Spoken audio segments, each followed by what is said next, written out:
starting to ask me what my thoughts are on the New Jersey wrestler Andrew Johnson, I believe is his name, that had to have his dreads cut during the match.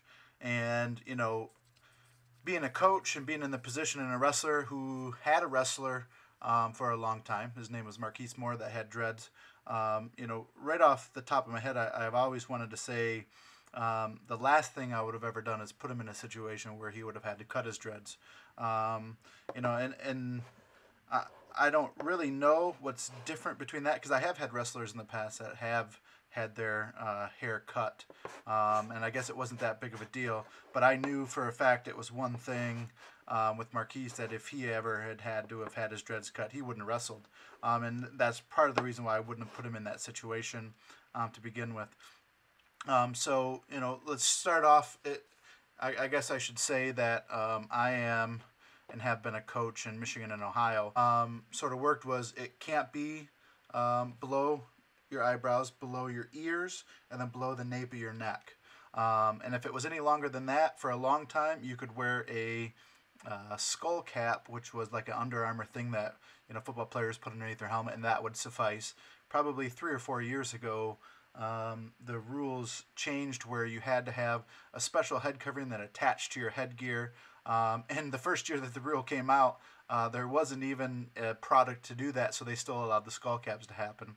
And thinking back to just the silliness of some high school rules, when Marquise had his dreads, the skull cap worked, but we had a skull cap that had multiple Under Armour logos on it. We went to weigh-ins, and they said, this isn't good, and I asked why.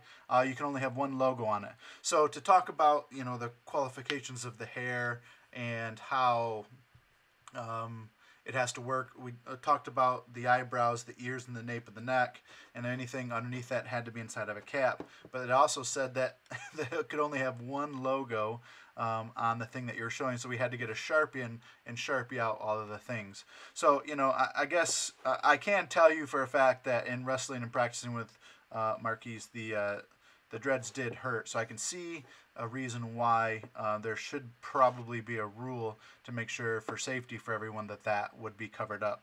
But let's talk about how this shouldn't have even got to the place that it did, for a couple reasons. So let's see if we can really quick look at a picture of the kid here from Buena, New Jersey. So here's a picture of what I'm guessing is the trainer cutting his hair. And from what I've heard and all the videos and things that I've watched, it sort of sounds like port to weigh-ins with whatever knee pad, arm pad, head covering that you need to have to be legitimate for the match. So the first mistake that I think the official made is that he let this happen on the mat rather than where it should have happened, which would have been in the weigh-ins. And I've never heard whether or not, I did hear that the kid had a beanie.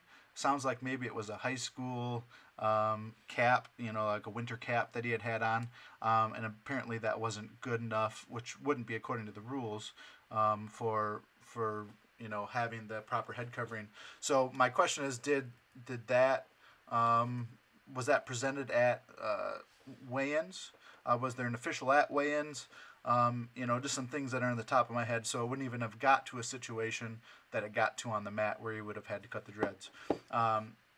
So going back here, you can obviously see that he's good with the eyebrows, he's good with the ears, and it doesn't even, I guess I don't see a picture of the original length of the dreads before they started being cut, but it doesn't look like he's below the nape of the neck there either way. Then if you want to... A high school referee in New Jersey made this wrestler choose between his hair or his sport. And this video taken on Wednesday of the wrestler's choice to avoid forfeit has gone viral. Buna regional high school student Andrew Johnson is seen stoically submitting to an impromptu cutting of his dreadlocks, as fellow students walk up to him with encouraging gestures that seem to say, "You've got this," and he sure did. During the match, he pins his opponent and wins. He appears eager to get away from the referee during that unusually short raising of the arm to show victory. We were sent the rules of the match that state, hair shall not extend. Put yourself in a situation as a coach where that would have even got to. So here's my thoughts. One, I guess I have a lot of questions into, how long was the hair to begin with? Second thing is, why were the officials at weigh-ins not taking care of the proper head covering? Third thing is, coach. This is to the coach. Why did you not have the proper head covering for him anyways? You got to put this just as much on the coach as you do on the wrestler. One, in my situation, if this would have been me, I would have not allowed a kid to get his hair cut like that in this kind of situation in the middle of the mat with everybody watching. It's just, discouraging in a lot of different ways.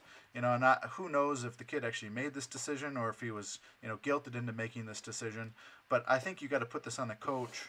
As much as you do the official. And I don't even want to get into, talking about the official and any speculation with that because, obviously there's an investigation going on to that right now. But I do think it's important, for people to realize that this is high school wrestling and it is not necessarily a life or death situation.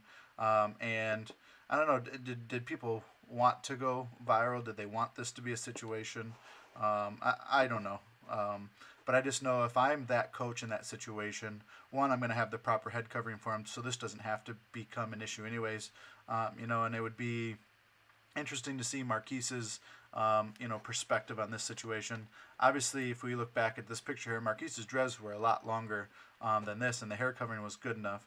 And I guess, what is the National High School Association, going to do about rules like this?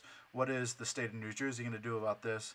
And I think there was fault to go all around here, so we can't just all throw it on the official. We also have to put some of this on the coach, and even the wrestler at that point. If you didn't have the proper head covering, then that's on you. At that point, you either wrestle or you forfeit for your team. If you don't have the appropriate head covering, maybe that's something that you think about in the future.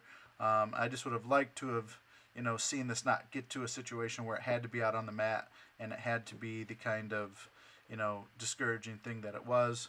But those are my thoughts. If you have any thoughts or comments, just put them down in the comments below, and we can go from there. And maybe if Marquise wants to weigh in on this situation, he's more than welcome to do that. So this is Burley Teacher coming at you with a quick minute or a couple minutes about wrestling and dreads. Peace out.